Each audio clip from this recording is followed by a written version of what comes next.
क्या आप उन 90% लोगों में से हैं जो कमाते तो अच्छा है, लेकिन हर महीने के अंत में एक ही सवाल पूछते हैं, मेरा पैसा गया कहाँ?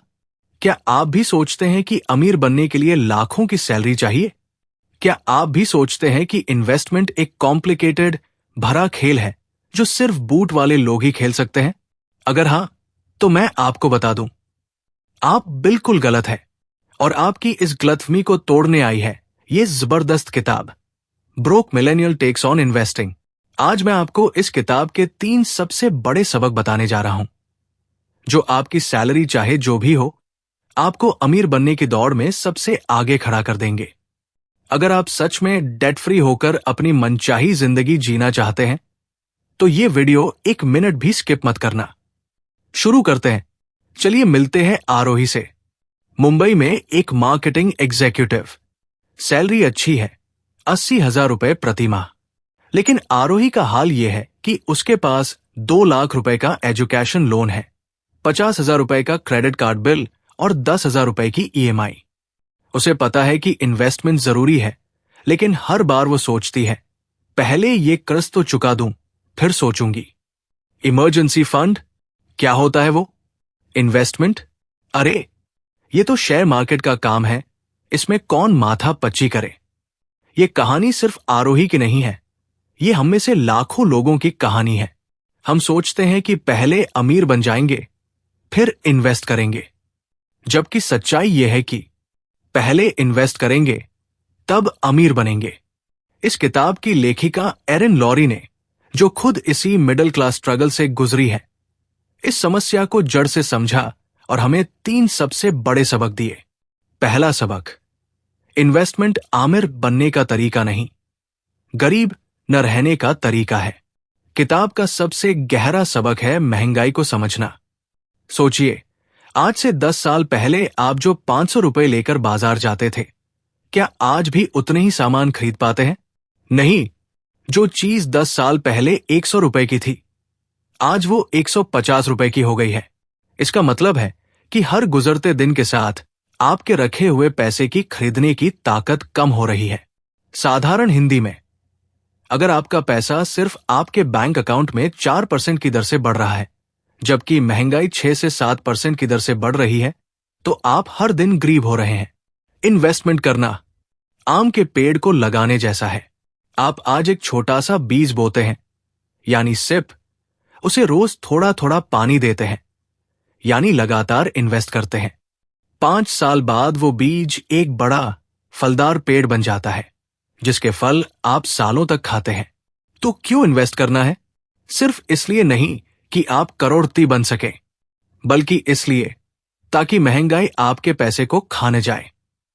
क्या आप अपने मेहनत के पैसों को हर साल 6 से 7% खोते रहना चाहते हैं, या उसे 10 से 12% की दर से बढ़ाना चाहते हैं? जवाब आपके पास है। दूसरा सबक, पहले अपना किला बनाओ, फिर हमला करो। इन्वेस्टमेंट शुरू करने से पहले आपको 2 काम करने होंगे। 1, वित्तीय किला बनाओ। किताब कहती है, आपकी सबसे पहली इन्वेस्टमेंट कोई स्टॉक नहीं, बल्कि आपका इमरजेंसी फंड होना चाहिए। ये आपका फाइनेंशियल फोर्ट्रेस है।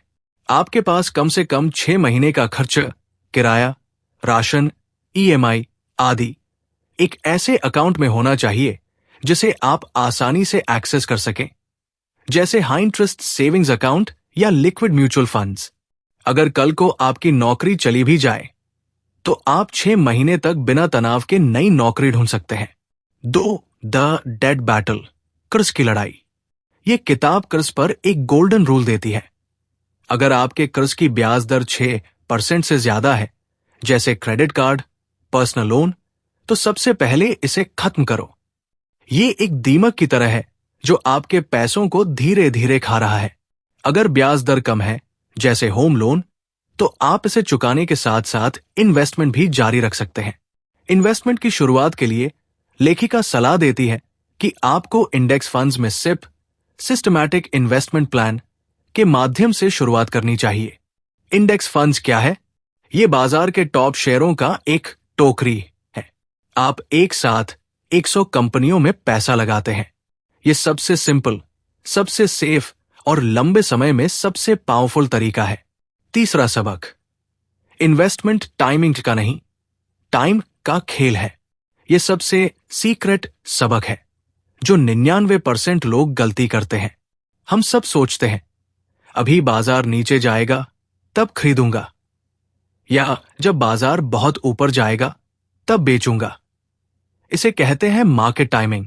ये किताब जोर देकर कहती है मार्केट टाइमिंग करने की कोशिश करना सबसे बड़ी फाइनेंशियल गलती है। कोई भी, यहां तक कि दुनिया के सबसे बड़े निवेशक वॉरेन बफेट भी ये प्रिडिक्ट नहीं कर सकते कि कल बाजार कहां जाएगा। ब्रोक मिलेनियल का जबरदस्त मंत्र क्या है? Time in the market is far more important than timing the market.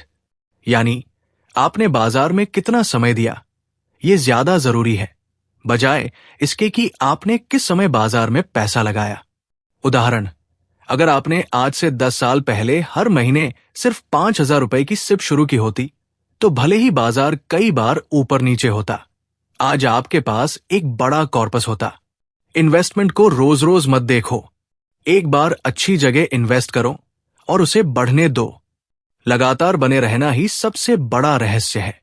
चलिए जल्दी से 3 जरूरी बातों को दोहराते हैं। पहला सबक, इन्फ्लेशन को हराने के लिए इन्वेस्ट करें, सिर्फ अमीर बनने के लिए नहीं। दूसरा सबक, इन्वेस्टमेंट से पहले अपना इमरजेंसी फंड रूपी किला बनाओ और ज्यादा इंटरेस्ट वाले कर्ज रूपी दीमक को खत्म करो। तीसरा सबक, मार्केट टाइमिंग करना छोड़ो, इन्वेस्टमेंट में लगातार बने रहना ही असली शक्ति है।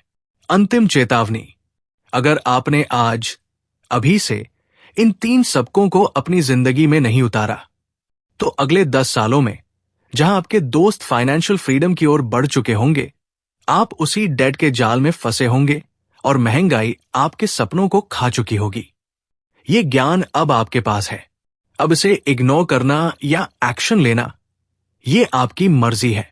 अगर आपको ये वीडियो देखकर थोड़ी भी हिम्मत मिली है कि इन्वेस्टमेंट आपके लिए भी है, तो अभी के अभी इस चैनल को सब्सक्राइब करें और हमारे इस फाइनेंशियल फैमिली का हिस्सा बने। इस वीडियो को अपने उन दोस्तों और परिवार के साथ शेयर करें जो आज भी इन्वेस्टमेंट को मुश्किल मानते हैं। और अब एंगेजमेंट क्वेश्चन। दोस्तों, कमेंट में मुझे सच सच बताइए, आपका सबसे बड़ा फाइनेंशियल मिस्टेक क्या था? क्या आपने भी मार्केट टाइमिंग करने की कोशिश की थी? आपके जवाबों का इंतजार रहेगा। मिलते हैं अगले वीडियो में। जय हिंद।